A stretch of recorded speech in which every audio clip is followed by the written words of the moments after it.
नमस्कार। इस समय हम जनपद जौनपुर में मौजूद हैं और आपसे बताते हैं यहाँ पर जिस तरह से डॉक्टरों द्वारा एक महिला का जान ले लिया गया।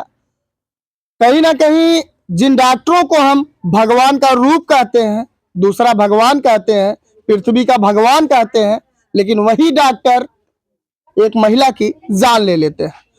और जो महिला इस दुनिया से चली गई, इस परिवार के ऊपर एक भारी जिम्मेदारी छोड़ के जाती है। बैठ के दिखाइएगा।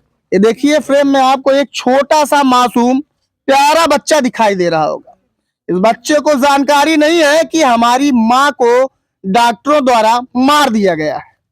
अब यहाँ पे मारना ही कहा जाएगा कि जो महिला ये सोचती है कि अब बच्चे हमारे 5 हो गए हैं, अब हमें नसबंदी करवा लेना चाहिए, यानी एक हिसाब से कह सकते हैं प्रॉपर्टी होती है जो महिलाओं के लिए आती है और सरकार उन्हें पैसा भी देती है, 1500-2500 जो भी मिलता है। लेकिन वो महिला एक परिवार की संख्या को ना बढ़ाना चाहती थी, इस वजह से वह डॉक्टरों के पास जाती है। लेकिन डॉक्टर उस महिला के साथ क्या करते हैं कि ऐसे कोई इंजेक्शन लगा देते हैं, शायद एक्सपायर थी या फिर उसमें पॉइजन हो गया था। ऐसे इंजेक्शन को जब इंजेक्ट करते हैं उस शरीर में, तो महिला दम तोड़ देती है। सबसे बड़ी बात तो यह हो जाती है कि उस महिला की पोस्टमार्टम क्यों नहीं होती है। हालांकि उत्तर प्रदेश प्रशासन द्वारा तमाम वादों के खंभे खड़े किए जाते हैं कि हमारा उत्तर प्रदेश का जो प्रशासन है, पुलिस है, काफी उसकी कानून व्यवस्था बड़ी टाइट है। लेकिन यहाँ पे ऐसा टाइट है कि जो सरकारी डॉक्टर होते हैं शायद पैसों के दम पर ये जो मामला है, इस मामले को दबाने का प्रयास करते हैं। अगर इस मामले को दबाने का प्रयास नहीं करते महोदय, तो शायद इस महिला का जो अस्पताल में ये आरोप परिवार द्वारा लगाया जा रहा है कि इंजेक्शन जो है शायद जहर की लगाई गई थी, आज पोस्टमार्टम के बाद उसका खुलासा हो गया होता। लेकिन इसके पीछे कई चेहरे होंगे। उन चेहरों को बचाने के लिए स्वास्थ्य विभाग और प्रशासन की जो योगी जी की पुलिस है, ये लोग ऐसा घिनौना कृत्य करते हैं मिल करके, स्वास्थ्य विभाग प्लस प्रशासन। और स्वास्थ्य विभाग जब प्रशासन मिल जाती है तो यहाँ पे एक खेल खेलती है कि ये गरीब हैं, दलित हैं, इनको न्याय ना मिले। चलिए बात करते हैं। इनकी जो पत्नी थी उन 5 बच्चों को देखती थी। ये दिहाड़ी मजदूरी करते थे, दिहाड़ी मजदूरी करके अपने इस गरीब परिवार को चलाने का काम करते थे। लेकिन आज बेचारे अनाथों की तरह पड़े हुए हैं। 5 बच्चों को जिलाए खिलाए या फिर अपने पत्नी के न्याय के लिए लड़े। क्या नाम है महोदय? मनोज। मनोज, आपके पत्नी को अस्पताल में कौन लेके गया?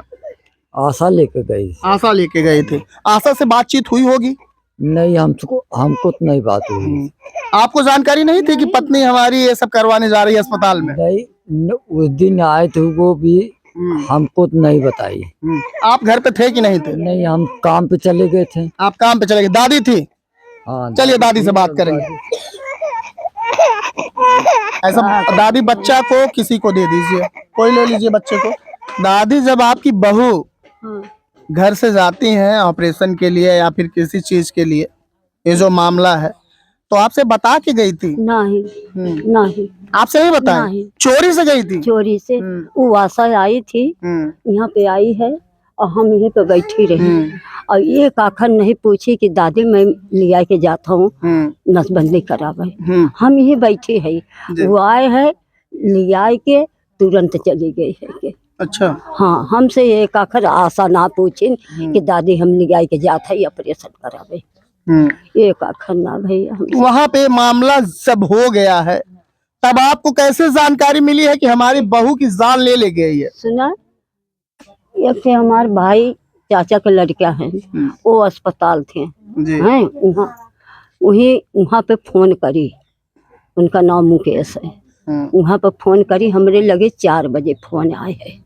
4 बजे आए है कि मनोज के बहू के सीरियस हाल में, मनोज के जल्दी भेज। अच्छा भैया, मनोज गरहन कामे, मनोज गरहन हम गए मोबाइल मांग, घरे मोबाइल ना रही भैया, दूसरे से मांग के लाए गए। हम फोन करे तभी न आयन है, झोला फेंक के भैया तुरंत गयन है। वहाँ से लेके आशा चली गई जौनपुर। अच्छा, यहाँ सीरियस बता दिया गया था, यहाँ से सीरियस हाल है। लेकिन हकीकत क्या था कि यहाँ पे ही दम तोड़ दी थी आपकी बहू या फिर जौनपुर में? यही यही साहेब, यही दम तोड़ दी खाली गोड़। जौनपुर क्यों ले गए? जौनपुर ले जाने का क्या मतलब था? अब वो आशा जाने की क्या ले गई है, कहाँ डॉक्टर। दादी खड़ी हो जाइए, भैया खड़ा होकर के बात करें। तो यहाँ से जब वो जौनपुर लेके चले गए, हाँ, तो जौनपुर आप लोग गए होंगे फिर? तो वहाँ से सर हम लोग जौनपुर के लिए इधर आ जाइए, इधर आ जाइए। वहाँ गनौरा पुल तक पहुँचे तो का पता लगा कि रेफर कर दिए बनारस की। अच्छा, यहाँ से जौनपुर ले गए, जौनपुर से रेफर करवा लिए बनारस के लिए। यानी ये आपका कहना है कि डॉक्टरों द्वारा ऐसा किया गया जानबूझ के, हाँ, कि अपनी काली करतूतों पे पर्दा डालना चाहते थे वो जो डॉक्टर थे। हम लोग पहुँच ही नहीं पाए थे। हम लोग 1:30 बजे रात, 1 बजे रात को बनारस पहुँचे। जी। वहाँ मेरी औरत एक्सपायर होती। परिवार को कुछ पता नहीं, परिवार साथ नहीं, फिर भी उस महिला को लेकर के हाँ, आशा और डॉक्टर हाँ, दौड़ रहे थे। हाँ, भैया, हाँ? हाँ भैया, हम लोग कुछ ना, एकदम कुछ नहीं जान पाए सर। कुछ ना जानकारी हम तो काम पे थे, वही आए। दादी, कुछ जानकारी नहीं थी, हम जान रहे हैं। कोई महिला थी, वो सोची कि किसी को कुछ मान लीजिए बताना उचित नहीं है, वो अपना सोची होंगी कि ये सब बातें प्राइवेट हैं, तो हम करवा ले आराम से। हमारे भाई पति हैं, अक्सर साथ उठते बैठते होंगे, संख्या बढ़ रही है। अब वो महिला थोड़ा सा सोची होगी कि परिवार में जब मजदूरी करने वाला एक व्यक्ति है, परिवार को चलाने वाला एक व्यक्ति है, तो क्यों ना थोड़ी सी सावधानी बरती जाए। तो महिला भी गलत नहीं थी, लेकिन यहाँ पर आपकी बहू को जो स्वास्थ्य विभाग की टीम थी, वहां पे आशा के साथ मिलकर जौनपुर लेके गई। हालांकि आप बता रही हैं यहीं पे आपकी बहू दम तोड़ दी थी, यही दम तोड़ दे रही यहीं पे। लेकिन जौनपुर के बाद फिर भी वहां से ट्रांसफर बनवाते हैं बनारस और वहां से लेकर के रिफर, वहां पे रिफर करवाते हैं और रिफर करवा के लेकर के बनारस चले जाते हैं। बनारस में जब फोन आए है के, तब ना लोगन सब जने गायन है। पोस्टमार्टम क्यों नहीं हुआ? पोस्ट मांगा था, हम लोग तो देखते दुआरे आए, हम लोग तो गिर गए भैया, सब जगह पूरा परिवार गिर गए। तो हम लोगन के कहा कि हम का करी का न। तो आप लोगों, मतलब आप लोगों से कोई नहीं बताया कि इस मामले में पोस्टमार्टम करवा लेना चाहिए? अब भैया हम तो रोवत पीटत रहे, हमके मालूम ही ना बात है। बाकी गाँव वाले के भैया चाहत रहा कि ऐसा कर्म करे के। तो उस समय कोई मतलब गांव के लोग ये बातें नहीं कही कि दादी इस बॉडी का पोस्टमार्टम करवाना चाहिए? एक जनी आयन हाँ। भाई लागत है, उन्होंने कहन कि पोस्टमार्टम करा जाए। तो हम कहे हे भैया जा करा जा, जवन करा भैया।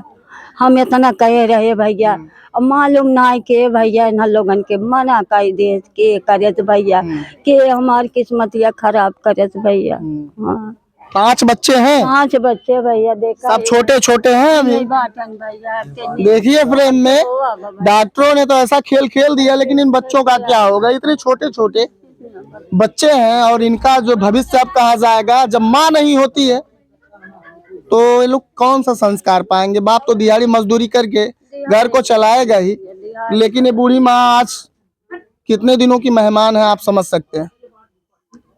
इनकी उम्र लगभग इन्होंने जी लिया है। आज के समय में नवयुवक तो दुनिया से चली जा रहे हैं, लेकिन इनकी कहीं ना कहीं अवस्था ऐसी है कि ये भी चाहे जब जा सकती है।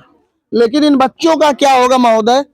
जो इनकी पत्नी थी, वो तो बेचारी एक अच्छा कार्य के लिए गई कि शायद हमारा जो संख्या है ये धीरे धीरे अब कंट्रोल करने का समय आ गया है, बच्चे पैदा करने का समय नहीं। हालांकि यहाँ पे डॉक्टरों द्वारा ऐसा घिनौना खेल खेला जाता है, इस परिवार को उजाड़ने के बाद पोस्टमार्टम तक नहीं करवाते। परिवार को जानकारी नहीं होती है, फिर भी उस डेड बॉडी को लेकर के इस अस्पताल से उस अस्पताल, उस अस्पताल से उस अस्पताल, यानी 3 से 2 जिलों का चक्कर, 2 से 3 जिलों का चक्कर लगवाते हैं। अंत में किसी से जब लोग सुन पाते हैं तो आखिर पहुंच जाते हैं बनारस। बनारस जाने के बाद देखते हैं तो इनकी पत्नी इस दुनिया को छोड़ के जा चुकी थी। क्या कहेंगे ऐसे डॉक्टरों को जिन्हें आप भगवान कहते हैं? कमेंट में जरूर बताइएगा। हालांकि हम उस आशा से भी बात करेंगे और बात क्या करेंगे, बात करने का प्रयास करेंगे। शायद वो भाई बयान दे भी सकती है या नहीं दे सकती है, लेकिन इस परिवार की जो एक महिला थी, जो इस परिवार को चलाती थी, आज उनके बिना इस घर का क्या हाल है आप दे सकते हैं। अंदर कुछ बच्चे रो रहे हैं तो कुछ बाहर है।